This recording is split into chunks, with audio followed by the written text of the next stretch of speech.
پیر ارچھی جا پھر لوگوں کا ایک نیا سلسلہ شروع ہو جاتا، کیونکہ حضور مبارک صاحب علیہ الرحمہ اپنی مرشد گرامی حضور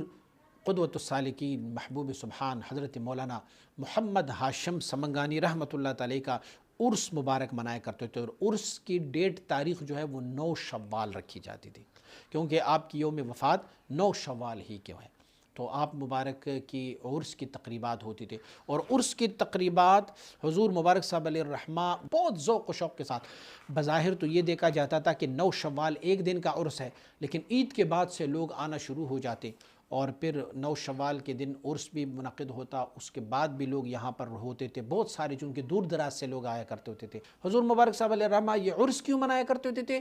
اہل سنت والجماعت کا یہ عقیدہ ہے کہ بزرگان دین کا عرس منایا جاتا ہے۔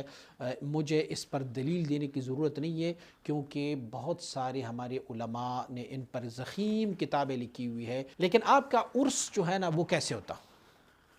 آپ کے عرس میں تلاوت کلام پاک، قرآن عظیم الشان کی، تسبیحات و تحلیلات، وعظ و تقریر علماء کرام کی، اور پھر جو کچھ پڑھا گیا تھا وہ ایصال ثواب کیا جاتا تھا، اور نعت خوانی ہوتی تھی، ذکر و اذکار، اور یہ ساری چیزیں ہوتی تھی۔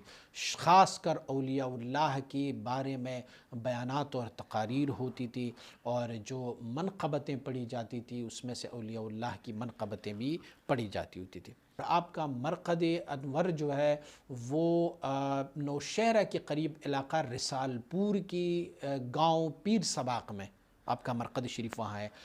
2 سال وہاں آپ کی مزار شریف پر ہی عرس منعقد کی گئی، اور بعد میں وہاں کے لوگوں نے، چونکہ مخالفت بہت زیادہ تھی وہاں کے لوگوں نے، چونکہ وہ عقیدے میں صحیح لوگ نہیں تھے، تو انہوں نے پھر یہ عرس کی محفل کو وہاں سے رکوائی۔ پھر حضور مبارک صاحب علیہ الرحمہ اپنے آستانہ عالیہ میں یہ عرس شریف جو ہے نا وہ منایا کرتے ہوتے تھے۔